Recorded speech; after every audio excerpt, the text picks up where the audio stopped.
Police ક્યારે digital arrest કરતી નથી એ સૌ કોઈએ મગજમાં ફિટ કરી લેવાની જરૂર છે, કેમ કે ડિજિટલ અરેસ્ટ અને સાયબર ફ્રોડના કિસ્સાઓ સતત વધી રહ્યા છે. કયા કારણોસર એક મહિલાએ જીવન ટૂંકાવ્યું છે, હવે તે પણ જોઈશું આ ક્રાઇમ રિપોર્ટમાં.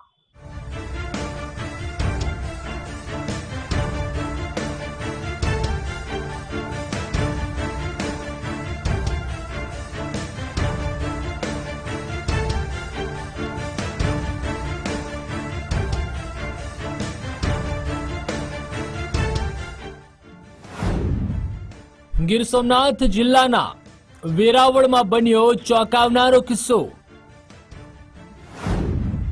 બિલ્ડરની પત્ની ડિજિટલ અરેસ્ટનો બની ભોગ. મહિલાને પહેલા ફસાવી 2 જુદા જુદા નંબરથી ઉઘરાણી કરી. ના આપવાના પણ પૈસા આપ્યા, છતાં રૂપિયાની અને ફરિયાદની ધમકી. વેરાવળમાં ડિજિટલ અરેસ્ટનો ભોગ બનેલી બિલ્ડરની પત્નીએ તારીખ 30 ઓગસ્ટ 2025ના રોજ આપઘાત કરી લીધો હતો. આ મહિલાને ફસાવીને 2 ફોન નંબરમાંથી નાણાં આપવાની સતત માંગ કરવામાં આવતી હતી.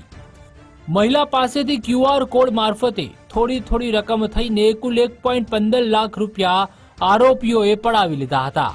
જો કે આરોપીઓ દ્વારા ત્યારબાદ પણ વધુ રકમની માંગ અને પરિવારને ઇન્કમટેક્સ પોલીસના નામે ડરાવી ધમકી આપતા આ મહિલાએ આપઘાત કરી લીધો હતો.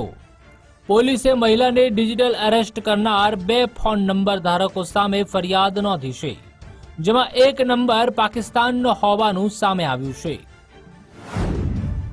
મૃતક મહિલાનું નામ પૂજાબેન ચોલેરા. QR કોડ મારફતે 1.15 લાખ પડાવ્યા. અમને મારા ઘરેથી ફોન આવ્યો શનિવારના દિવસે કે ભાઈ આવી રીતે બની ગયું છે. હું ફટાફટ ઘરે આવ્યો. અમે અહીંથી હોસ્પિટલે ગયા, ત્યાં સુધી અમને કંઈ ખબર નહોતી ભાઈ શું થયું, શું કામ થયું. પછી અમે એનો ફોન ચેક કર્યો કે ભાઈ કોની સાથે વાત કરી, શું વાત કરી. એના મારા છોકરાને પૂછ્યું ભાઈ શું થયું હતું, તો કે ખબર નહીં, માસી સાથે વાત કરતી હતી. એટલે એનો ફોન જોયો ને તો અંદર બધું અમને જોવા મળ્યું. એમાં આ બધી જે પોલીસની લિંક, પોલીસનું ને ઇન્કમ ટેક્સના એવું બધું અંદર ઘણું બધું વોટ્સઅપમાં હતું.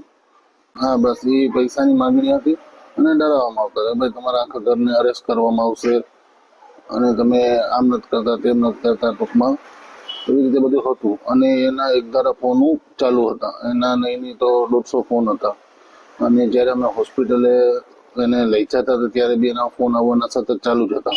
એને તો ટૂંકમાં ટ્રાન્ઝેક્શન બી કરતા નહોતો. તો અમારા નીચે દુકાન જે છે એમની પાસે એને રિક્વેસ્ટ કરી કે ભાઈ મેં પાર્સલ મંગાવ્યું છે તો તમે આમાં પૈસા મને કરી આપો ને, હું તમને પછી આપી દઈશ. એવી રીતના નીચે દુકાનવાળા પાસેથી અલગ ટ્રાન્ઝેક્શન કરાવીને ટોટલ 1,15,000 જેવું ટ્રાન્ઝેક્શન કર્યું હતું. એ પછી પણ એને ઉપરથી પૈસાનું પ્રેશર આવતું હતું. પછી નીચેવાળાને કીધું, નીચેવાળાએ ના પાડી કે હવે મારી પાસે નથી.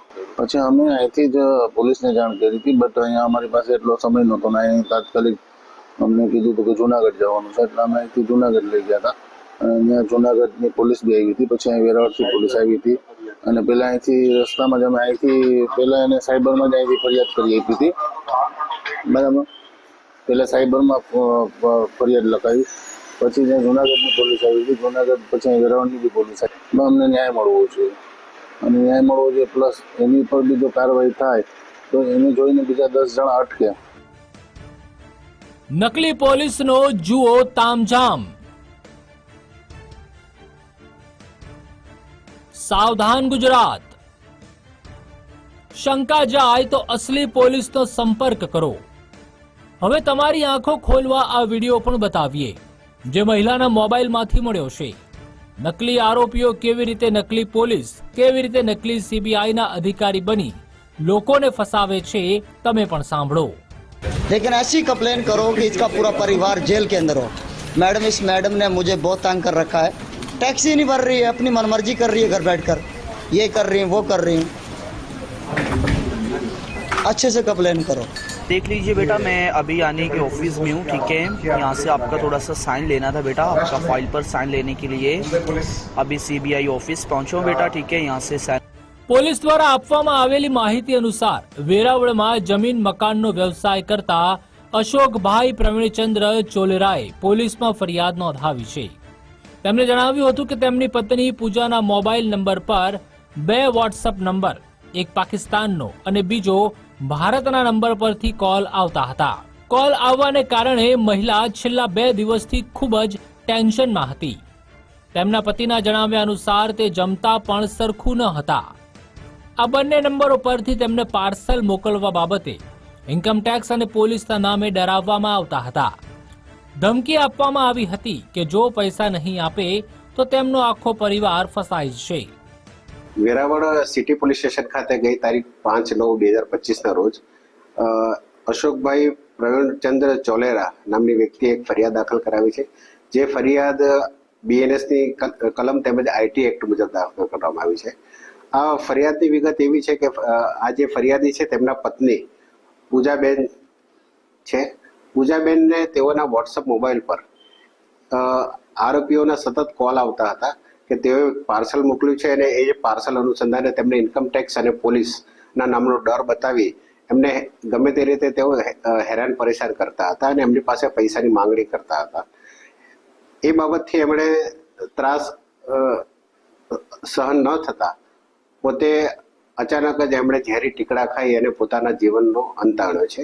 જે બાબતે પોલીસે ફરિયાદ દાખલ કરી છે અને હાલ આ ફરિયાદ બાબતે આરોપીઓની તપાસ હાલ ચાલુ છે. એક આરોપીઓએ QR કોડથી 1,15,000 જેટલી રકમ તેઓએ ટ્રાન્સફર કરાવી હતી અને તેમ છતાં તેઓની માંગણી હજુ ચાલુ હતી અને આ બાબતે તેઓના સમગ્ર પરિવારને ફસાવી દેશે તેમને સતત ભય અને ડર બતાવવામાં આવતો હતો, જેના કારણે એમણે આ પગલું ભર્યું છે. નંબર પર જે એમને કોલ આવ્યા હતા એ અજાણ્યા ઇસમો વિરુદ્ધ હાલ તપાસ ફરિયાદ દાખલ કરવામાં આવી છે અને આરોપીને હાલ શોધખોળ ચાલુ છે. આ મહિલાના આપઘાત બાદ પરિવારના સભ્યો સ્તબ્ધ હતા.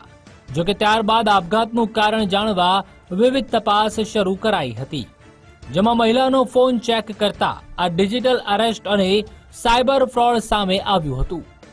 આ બનાવની જાણ થતાં જ મહિલાના પતિએ તરત જ સાયબર હેલ્પલાઇન નંબર 1930 પર ફરિયાદ નોંધાવી. આ ફરિયાદના આધારે પોલીસે બંને મોબાઈલ નંબર ધારકો સામે ગુનો નોંધી વધુ તપાસ હાથ ધરી છે. જોકે ભવિષ્યમાં આવું કંઈ ન બને તે માટે લોકોએ પણ જાગૃત થવાની ખૂબ જ જરૂર છે. ચેતન અપારનાથી, ગુજરાત ફર્સ્ટ, ગીર સોમનાથ.